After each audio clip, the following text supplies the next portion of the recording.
से एकत्र हुए हैं, इन मांगों को लेकर क्या करें? देखिए, बहुत बड़ी भाग्य की विडंबना है या इस हिमाचल प्रदेश की जनता का दुर्भाग्य है कि लगभग 2 वर्षों से ज्यादा समय हो गया इस सरकार को जो व्यवस्था परिवर्तन का, और आज बड़े दुख के साथ ही ये कह रहा है कि जिन लोगों ने सारी उम्र इस प्रदेश की तरक्की के लिए अपनी लगा दी, इस प्रदेश की तस्वीर और तदबीर बनाने में लगा दी, सरकारी नौकरी करते हुए गुजार दी, आज वो उम्र के इस पड़ाव में आकर के हिमाचल प्रदेश के कोने कोने से लोग यहाँ पर पहुंचे हैं, तो ये समझ लीजिए कि सरकार की नालायकी का जीता जागता नमूना है। 2 साल से जब से ये सरकार बनी है, हिमाचल प्रदेश का पूर्व कर्मचारी और वरिष्ठ नागरिक इतनी बुरी तरह से ग्रस्त हुआ है कि जिसका अंदाजा आप ये लगा सकते हैं कि हिमाचल प्रदेश के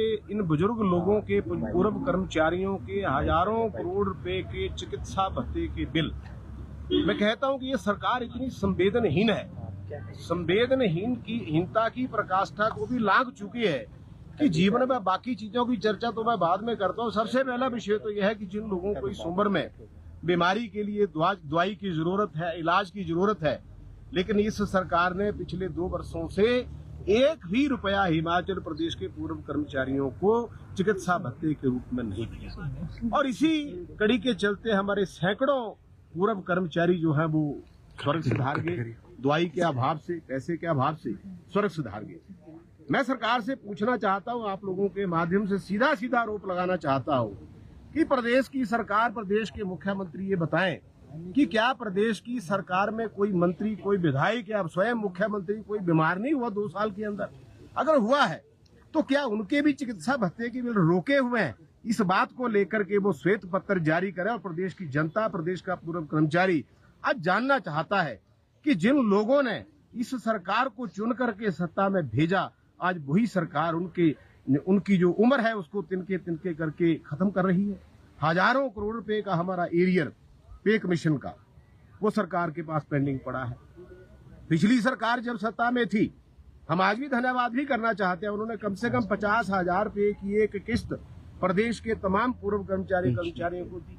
2 वर्षों से इस सरकार ने एक पैसा नहीं दिया। हजारों करोड़ रुपए का कर्जा प्रदेश की सरकार ने ले रखा है।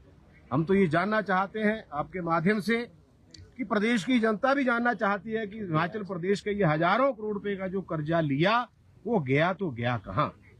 आज सरकार कहती है कि वित्तीय परिस्थितियां हमारी खराब है।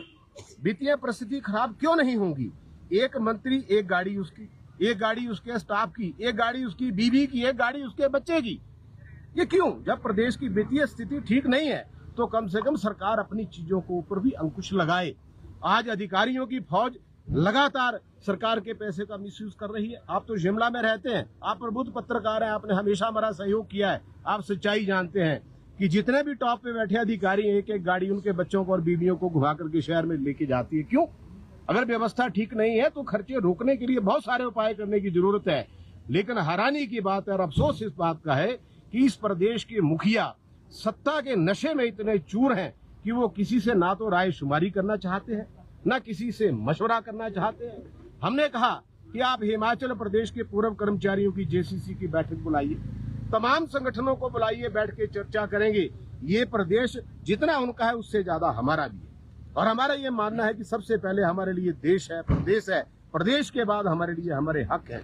लेकिन जब कोई बात ही नहीं करना चाहता है, इस नशे में चूर है कि सत्ता में विराजमान है, तो आज मैं इस बात का ऐलान यहाँ से करना चाहता हूँ, जब प्रदेश का वरिष्ठ नागरिक जाग गया है तो आप देखिए आने वाले समय में होता क्या है, सरकार कितने दिन टिके ये तो भविष्य के गर्भ में है। लेकिन कहा ये जा रहा, सरकार ये कह रही कि पूर्व सरकार इसके लिए जिम्मेवार है, जो आर्थिक स्थिति है, जो बदहाली आई। दूसरा आप कह रहे हैं कि अफसरशाही, वो तो पूर्व सरकार ने भी कोई लगाम नहीं कसी। देखिए, लोगों का ध्यान भटकाने के लिए वो गालिब ये ख्याल अच्छा है। पिछली सरकार ने क्या किया, 6 महीने तक तो ये बात इनकी जायज हो सकती थी।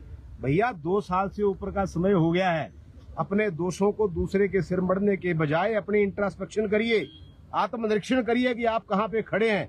इतनी बड़ी अपने मित्र मंडली की फौज सच वलय में बैठा रखी है जिसका कोई अंदाजा नहीं।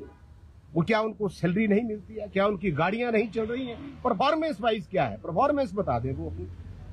तो दूसरे के ऊपर दोषारोपण करना आसान है।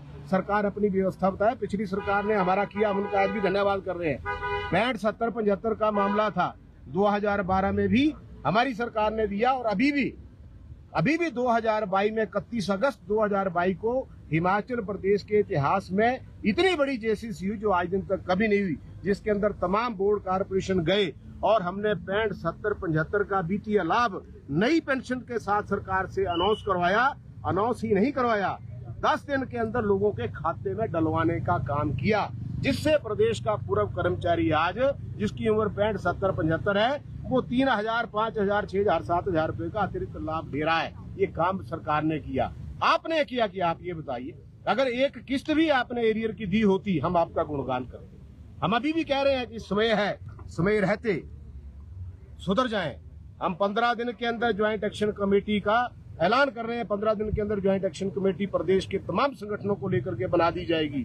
और ये जो आंदोलन है, आज तो छोटी सी अंगड़ाई है, ठंड थी, धूप सेकने के लिए प्रदेश भर से लोग यहाँ पे आए हैं। ये धूप भी सेकेंगे और सरकार के खिलाफ गुणगान भी करेंगे, और इसके बाद इसका जो रिजल्ट होगा वो आप लोगों के सामने आएगा। कितनी देनदारियां पेंशनर की पेंडिंग है? हजारों करोड़।